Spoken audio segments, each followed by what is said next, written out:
SSC, MTS and havildar in CBIC and CBN recruitment notification SSC के through release कर दिया गया है। आप सभी जानते हैं नोटिफिकेशन सारा जो भी इंपॉर्टेंट पॉइंट्स थे मैंने ऑलरेडी एक वीडियो अपलोड किया हुआ है, लेकिन फिर भी मुझे कुछ कमेंट्स आए हुए हैं जो कि आपके जो कमेंट्स हैं उनका रिप्लाई मैं आज आपको इस वीडियो में दूंगी। फर्स्ट तो क्वेश्चन यही किया गया था कि क्या दोनों पोस्ट के लिए आवेदन कर सकते हैं या नहीं। पोस्ट मींस एक तो एमटीएस की पोस्ट हो गई और सेकंड हो गई हवलदार की। अब जो एमटीएस की पोस्ट है इसके लिए आवेदन जो करना चाहते हैं, क्या वो हवलदार पोस्ट जो सीबीआईसी एंड सीबीएन में है क्या उसके लिए आवेदन कर सकते हैं या नहीं, किसी एक के लिए आवेदन करना होगा या नहीं। ठीक है, सेकंड जो पॉइंट था वो था पोस्ट प्रेफरेंस को लेकर के कि दोनों पोस्ट में से अगर हम दोनों को आवेदन करते हैं तो क्या हम दोनों के लिए एलिजिबल होते हैं, या पोस्ट प्रेफरेंस जो फर्स्ट टाइम दे रहे हैं या जिन्होंने पहले से एसएससी एमटीएस से रिलेटेड सर्चिंग नहीं की होगी तो आपको जानकारी नहीं होगी, तो वो कैंडिडेट या वो व्यूअर्स जो क्वेश्चंस कर रहे हैं कि हवलदार और एमटीएस दोनों के लिए अप्लाई कर सकते हैं या नहीं, या क्या इसमें भी एसएससी जीडी की तरह पोस्ट प्रेफरेंस फिल किया जाता है, ये कुछ क्वेश्चंस हैं। साथ में हम बात करेंगे फुल सिलेबस की एंड न्यू एग्जाम पैटर्न, क्योंकि एसएससी एमटीएस का अभी तक जो सिलेक्शन प्रोसीजर था उसमें 2 टायर होते थे, टियर फर्स्ट टियर सेकेंड, लेकिन यहाँ पर अब एक ही कर दिया गया है, उसी में 2 सेक्शन कर दिए गए हैं। So full syllabus and new exam pattern क्या है ये हम सारा क्लियर करेंगे। ओके, सो ये जो 2 मेजर क्वेश्चंस थे जो आप लोगों ने कमेंट किए थे मैं उनका रिप्लाई इसी वीडियो में दूंगी और नोटिफिकेशन के थ्रू आपके सारे जो क्वेश्चंस हैं उनका रिप्लाई दूंगी। सो हेलो फ्रेंड्स, मैं हूं आस्था एंड वेलकम करती हूं आपका अपने YouTube channel government job genuine notification. चलिए नोटिफिकेशन में देखते हैं। तो देखिए, सबसे पहले तो हम यही क्वेश्चन ले लेते हैं कि क्या हम दोनों पोस्ट के लिए अप्लाई कर सकते हैं या किसी एक पोस्ट के लिए अप्लाई करना होगा। तो मुझे लगता है जो व्यूअर्स हैं जिन्होंने ये कमेंट किया हुआ है शायद वो फर्स्ट टाइम ही एग्जाम दे रहे हैं या अभी तक आपने सर्च नहीं किया होगा, इसलिए आपको इसकी इंफॉर्मेशन नहीं है। SSC, MTS and havildar in CBIC and CBN ये पूरा एक ही एग्जामिनेशन है। ओके, आप जब अप्लाई करते हैं, आप ऑनलाइन फॉर्म अप्लाई करेंगे तो आपको दोनों के लिए अलग अलग फॉर्म फिल नहीं करना है, एक ही फॉर्म है और जो फॉर्म आप फिल करेंगे वो दोनों ही पोस्ट के लिए रहेगा, हवलदार पोस्ट के लिए भी और एमटीएस पोस्ट के लिए भी। इसका मतलब अगर आप एसएससी एमटीएस का फॉर्म फिल कर रहे हैं तो आप दोनों के लिए ही अप्लाई कर रहे हैं, हवलदार पोस्ट के लिए भी और एमटीएस पोस्ट के लिए भी। ठीक है, एक क्वेश्चन आपका जो था वो क्लियर हुआ कि किसी एक के लिए नहीं, ये फॉर्म दोनों के लिए ही है, एक ही फॉर्म फिल करना है और आपके दोनों के लिए है। फिर ये आप सिलेक्ट कैसे करेंगे, तो फॉर्म फिलअप के टाइम पर ही आपको पोस्ट प्रेफरेंस का ऑप्शन दिखेगा। पोस्ट प्रेफरेंस आपको इसमें फिल करना होता है। जैसे आप फॉर्म फिल करेंगे तो उसमें पोस्ट आपकी जैसे मैंने आपको नीचे बताया था लास्ट वीडियो में, चलिए मैं अभी आपको बता देती हूँ। देखिए, यहाँ आप नोटिफिकेशन में जब नीचे आएंगे पेज नंबर 64 से आप देख लीजिएगा, तो यहाँ पर आपकी किस सिटी में कहाँ पर कितनी वैकेंसीज हैं एमटीएस की, कितनी वैकेंसी हैं सीबीआईसी या सीबीएन में, कहाँ पर हवलदार की कितनी वैकेंसीज है, यहाँ पर आपका डिटेल दिया गया है एंड स्टेट वगैरह के बारे में भी बताया गया है कि कहाँ पर आपकी पोस्टिंग, जैसे आप हवलदार के लिए अप्लाई करते हैं तो यहाँ पर name of cadre control authority MP में भोपाल रहेगा और इसमें आपका Madhya Pradesh, Chhattisgarh and part of Maharashtra under Nagpur CC expect. तो ये आपका यहाँ पर पूरा डिटेल लिस्ट इन्होंने प्रोवाइड की हुई है। देखिए, यहाँ पर एमटीएस की भी पोस्ट बताई गई है, कहाँ पर कितनी पोस्ट है, पोस्ट कोड यहाँ पर दिया गया है, कहाँ पर आपकी नेम, स्टेट और पोस्ट दिए गए हैं यहाँ पर।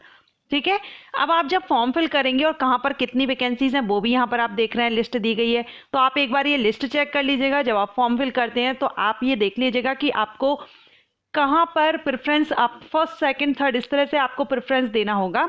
तो प्रेफरेंस आप फर्स्ट किसको देना चाहते हैं, जहाँ पर ज़्यादा वैकेंसी होंगी वहाँ पर आप देना चाहेंगे, या आपका जो एरिया है अगर आप वहाँ लेना चाहते हैं तो वहाँ भी आप फर्स्ट प्रेफरेंस दे सकते हैं।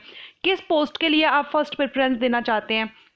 देखिए, अब इसमें प्रेफरेंस तो बहुत सारे रहेंगे तो आपको सारे ही फिल करना होगा, लेकिन अगर आप चाहते हैं कि लिमिटेड करना, आप यूटीज भी हैं, आप उनको प्रेफरेंस में नहीं डालना चाहते, तो आप उसकी जगह पर मैं अभी आगे ऊपर आपको बताऊंगी, पहले आप इसको देख लीजिए, ये लिस्ट आप जरूर चेक कर लीजिएगा। फिर आपको पोस्ट प्रेफरेंस ऑनलाइन अप्लाई करते टाइम ही पोस्ट प्रेफरेंस फिल करना होगा।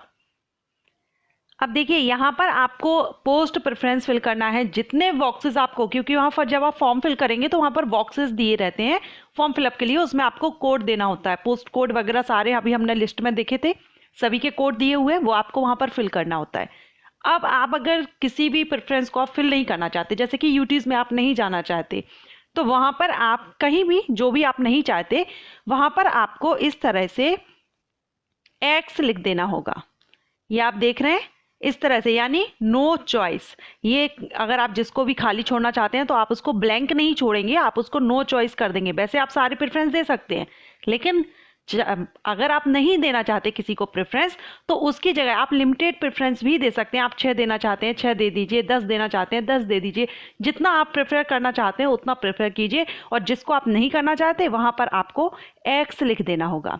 ओके, सो ये दोनों ही क्वेश्चन आपके यहाँ पर क्लियर हुए। एक तो आपका अप्लाई, एक ही फॉर्म अप्लाई हो रहा है, दोनों ही पोस्ट के लिए अप्लाई हो रहा है। अब पोस्ट प्रेफरेंस आपको देना होता है कि आप पोस्ट प्रेफरेंस किसको फर्स्ट दे रहे हैं, second, third, fourth, fifth, six, जिस तरह से आप देना चाहते हैं उस तरह से आप फिल कर दीजिए, और जिसको आप नहीं देना चाहते उसकी जगह पर आप बॉक्स में एक्स लिख दीजिए, यानी कि नो चॉइस। ठीक है, तो यहाँ पर पोस्ट प्रेफरेंस का होगा। अब बात आती है कि क्या जो एग्जामिनेशन होगा उसमें एससी जो एमटीएस है और हवलदार की जो पोस्ट है, दोनों के लिए फॉर्म एक ही है, तो क्या दोनों के एग्जाम भी एक होंगे? तो जी, जो कंप्यूटर बेस्ड एग्जामिनेशन है वो दोनों के लिए सेम रखा जाएगा। अब जो अगर आप सीबीआईसी के लिए जाते हैं तो उसमें आपका पीईटी पीएसटी भी होगा, और अगर आप सिर्फ एमटीएस के लिए जाते हैं तो सिर्फ आपका उसमें एक ही एग्जामिनेशन होगा, कंप्यूटर बेस्ड टेस्ट होगा, उसके बाद आपका डॉक्यूमेंट वेरिफिकेशन रहेगा। लेकिन अगर आप हवलदार पोस्ट पर जाते हैं तो रिटन एग्जामिनेशन यानी कंप्यूटर बेस्ड एग्जामिनेशन के बाद आपका पीईटी और पीएसटी भी होगा, और ये भी आपके सीबीआईसी और सीवीएन के थ्रू डिसाइड किया जाएगा कहाँ पर ये आपके टेस्ट होंगे। ठीक है, और जो एग्जामिनेशन है वो आप 15 लैंग्वेजेस में दे सकते हैं, ये मैं ऑलरेडी आपको बता चुकी हूँ। ये लैंग्वेजेस दी गई हैं, और ये लैंग्वेजेस भी आपको फॉर्म फिलअप के टाइम पर फिल करना होता है कि आप किस लैंग्वेज में एग्जाम देंगे। ठीक है, सो ये यहाँ पर हुआ। अब यहाँ पर हम एग्जाम पैटर्न देखेंगे। तो एग्जाम पैटर्न पहले 2 टियर होते थे, टियर फर्स्ट, टियर सेकंड, लेकिन अब यहाँ पर एक ही कर दिया है। यहाँ एसएससी सीजीएल में भी चेंजिंग की गई है, सीएचएसएल में की गई है, अब यहाँ एमटीएस में भी यहाँ पर अपन चेंजिंग देखने को मिल रही है। टियर फर्स्ट यानी एक ही एग्जामिनेशन यहाँ कर दिया, लेकिन सेशन यहाँ पर 2 कर दिए हैं। दोनों ही सेशन मैंडेटरी हैं, दोनों ही करने हैं। ज़्यादा मार्क का आपका जो सेशन है वो है सेशन सेकंड, जिसमें आपके जनरल अवेयरनेस और इंग्लिश लैंग्वेज एंड कंप्रेंशन से क्वेश्चंस आएंगे। 75 मार्क्स के ये रहेंगे, यानी 150 का रहेगा। और सेशन फर्स्ट का आपका 120 मार्क्स का रहेगा, जिसमें न्यूमेरिकल एबिलिटी और रीजनिंग से रिलेटेड क्वेश्चंस रहेंगे। अटेम्प्ट आपको दोनों ही करने हैं। ओके, और दोनों के लिए 45 मिनट भी दिया जाएगा, एमसीक्यूज टाइप रहेगा। सेशन जो फर्स्ट रहेगा उसमें नेगेटिव मार्किंग नहीं रहेगी, लेकिन सेशन सेकंड जो रहेगा उसमें 1 मार्क रॉन्ग आंसर होने पर कट कर लिया जाएगा। फर्स्ट में नेगेटिव मार्किंग नहीं है, लेकिन सेकंड में नेगेटिव मार्किंग रहेगी। अब अगर यहाँ पर हम सिलेबस की बात करें तो न्यूमेरिकल एंड मैथमेटिकल एबिलिटी में it will include questions on problem relating to integers and whole numbers, LCM, SCF। ये देखिए 10th minimum qualification 10th required है, तो 10th लेवल का ये एग्जाम रहता है। ओके, कंपटीशन ज़्यादा रहता है, लेकिन इसका जो अगर हम एग्जाम लेवल की बात करें तो 10th लेवल का 10th स्टैंडर्ड का रहता है। तो 10th स्टैंडर्ड का जो मैथमेटिक्स है उसी से रिलेटेड क्वेश्चन यहाँ पर लिए जाएंगे। LCM, SCF, decimals, fraction, relationship between numbers, fundamental arithmetic operations, BODMAS का रूल से जो सिंप्लीफिकेशंस होते हैं सॉल्व, वो रहेगा यहाँ पर। Percentage, ratio, proportion, work and time, direct and inverse, area, parameter, basic geometric figure, graph, data, square root. So ये 10th स्टैंडर्ड का रहेगा मैथ।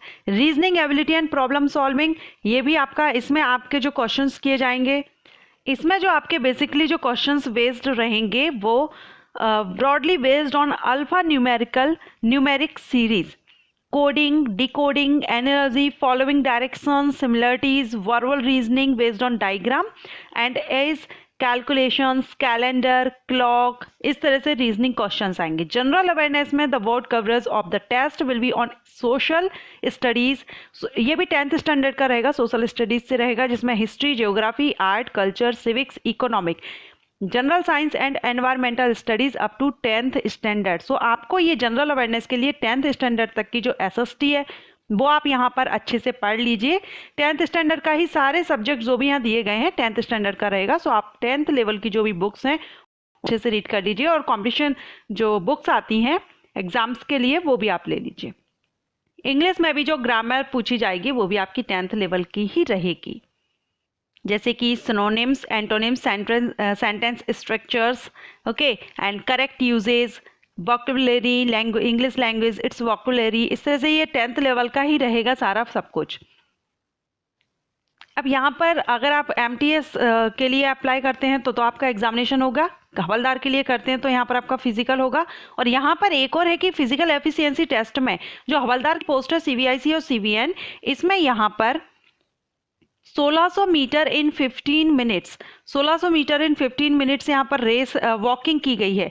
पहले यहाँ पर इसमें साइकिलिंग भी थी, लेकिन साइकिलिंग यहाँ से रिमूव कर दी है, हटा दी है। साइकिलिंग भी रखते हैं इसमें, हवलदार की जो पोस्ट रहती है उसमें, लेकिन इस बार यहाँ पर वॉकिंग है, सिर्फ साइकिलिंग यहाँ से हटा दी गई है। ओके, सो जो भी आपके क्वेश्चंस थे सारे मैंने यहाँ पर आपके क्लियर कर दिए हैं एलिजिबिलिटी, और इससे रिलेटेड मैंने 2 वीडियो ऑलरेडी अपलोड किए हुए हैं। CVIC क्या है, CVN क्या है, हवलदार पोस्ट के लिए मैंने वीडियो अपलोड किया हुआ है, आप उसको विजिट कर लीजिएगा, लिंक आई बटन पर दूंगी। ओके, आशा करती हूँ ये वीडियो आपको पसंद आया हो, हेल्पफुल रहा हो। वीडियो पसंद आया हो तो लाइक जरूर कीजिएगा। Thank you.